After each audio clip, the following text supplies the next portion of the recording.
The design lab staff needs a little extra help from our in-classroom instructors, especially now that we're working entirely remote. And they need some additional information as to what specifically our students are being expected to complete for all of their homework assignments. They're in a little bit of a tricky situation in that they're not participants of our Canvas shells, so they can't see exactly and precisely what we are expecting our students to complete.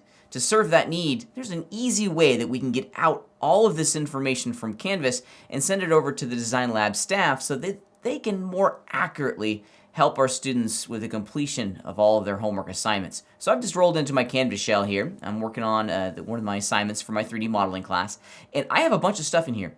As you can see through on this page, I have just about everything that they're going to need for this assignment. I have the instructions, the expectations, examples, everything that a student is going to need to understand the details of this assignment is in this one page.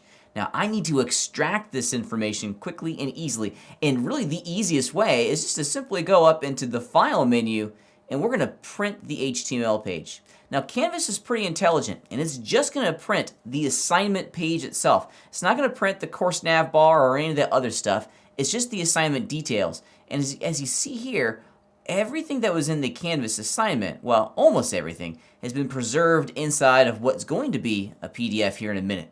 Now, as you can see, we're not getting everything. I have some images. The formatting has changed ever so slightly. I have an interactive 3D model that shows the example of what it is that our students are expected to build for this particular assignment. So not everything is going to show up, but for our Design Lab staff, all the major important bits are going to be there. Specifically, what the expectations are, the specific instructions, and then in addition, this is a big helper for everyone, is that we have the evaluation rubric down here at the bottom.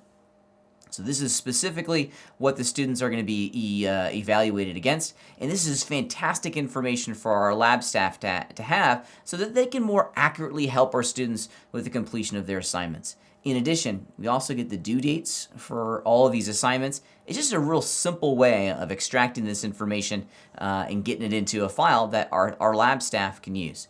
Now, when you're doing this, be real careful with your naming conventions. I've named all of my assignments with these M designator. This is the module. So this assignment goes into Module 2, and it's called the Basic Train. I think for the file that I'm going to send over to the Design Lab, of course, naturally, I'm going to keep the M2 in there, but I'm also going to designate this as to which class this is going to go towards. So when you're ready to rock and roll and you want to print all this stuff out, I'm going to change my destination to Save as PDF, and then I'm going to give it a good name. Good name when I hit the save button.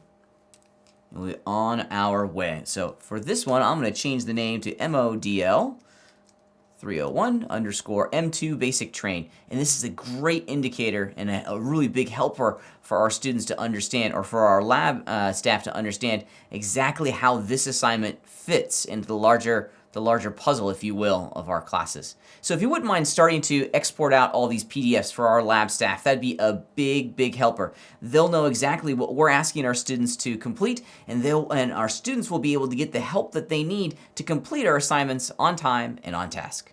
Thank you.